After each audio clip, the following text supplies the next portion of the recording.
사실 우리는 참 피곤해요. 이게 미국 대선, 미국 금리, 여러 가지 문화적 상황 다 고려를 해야 되는 부분인데 이 부분에 대해서 이제 최대 변수 우리 소장님께서 정리를 좀 해주시죠. 일단 우리가 그 주식시장에서 전반적으로 보면 지금 소장님 말씀하신 대선이라든지 대선 뭐 누가 대통령이 되느냐에 따라서 이거는 굉장히 큰 거죠. 네네. 이건 왜냐하면 뭐 아니면 도기 때문에 왜냐하면 해리스가 결정이 나던 트럼프가 결정이 나던 그들이 내세우고자 하는 미국에 대한 그리고 글로벌 정책들이 비슷한 면도 있고 비슷한 면은 우리가 특별히 신경 쓸 건 없죠. 다른 면이 있기 때문에 이거는 우리가 이 결과에 따라서 그리고 일단 결과가 나오고 여러분들이 이것을 보실 때는 결과가 나왔을 수도 있습니다만 중요한 것은 내년부터 본격적으로 미국의 대통령 임기가 시작이 되고 그러고 나서 이제 그들이 만들어내는 정책 이제 우리가 원래 공약과 정책은 또 다를 수가 있기 때문에 네네. 그 부분을 이제 살펴봐야 되겠죠. 그리고 이제 금리 같은 경우 올해 이제 드디어 미국 금리가 기준금리가 이제 내려오기 시작했고 우리도 내려오기 시작했죠. 자, 그럼에도 불구하고 이런 거 상관없이 지금 인공지능이 AI가 곽강을 받고 있다는 거죠. 어떻게 보면 참 특이한 케이스고 어떻게 보면 투자자들 입장에서는 참 심플한 모습일 수도 있습니다. 우리가 자동차라든지 아니면 뭐 화학이라든지 뭐 의학이라든지 이런 쪽들을 보면 자체적으로 매출과 영업이익을 만들어내는 것도 중요하지만 외부적인 변수에 따라서 움직이는 면도 상당히 크거든요. 그런데 인공지능이라는 새로운 모멘텀이 올해 나타나기 시작했고 이거는 근데 오래된 거예요. 이게 갑자기 나타난 건 아니에요. 단적으로 얘기를 들면 여러분들 알파고 기억하시죠? 네. 알파고가 벌써 10년 전 얘기입니다. 그게 10년이나 10년 전 얘기입니다. 근데 알파고 때 썼던 알고리즘과 지금의 알고리즘에 큰 차이점은 없어요.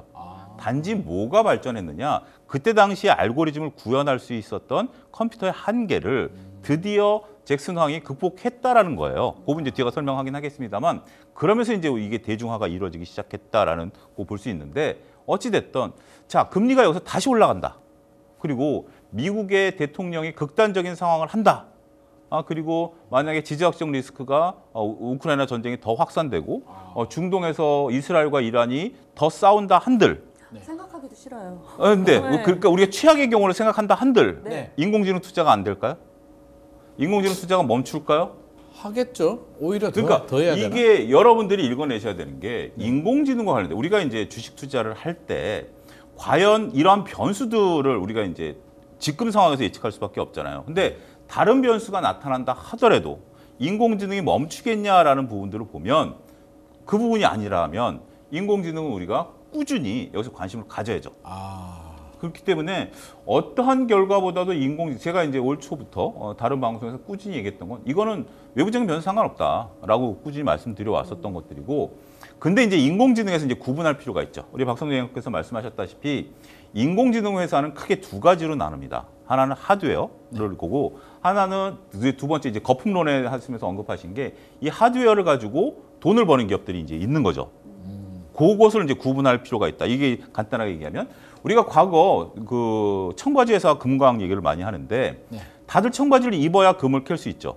청바지를 만드는 회사는 하드웨어. 우리나라의 하이닉스, 그렇죠. 그다음에 엔비디아죠. 네네. 이 청바지를 입고 금을 캐는 업체가 있고 금을 못 캐는 업체가 있습니다. 그렇게 단적인 예를 들면 아마존 같은 경우 지금 금을 캐고 있는 거고요. 네네. 우리나라 네이버 같은 경우 이건 좀 다른 얘기긴 합니다만 어찌됐든 인공지능에서 만들어냈는데 네. 돈을 못 벌고 있는 거죠. 그렇죠. 근데 이게 여러분들 산업에서 패러다임에서 무서운 게 뭐냐면 청바지를 파는 기업은 누가 돈을 버는지 상관하지 않습니다.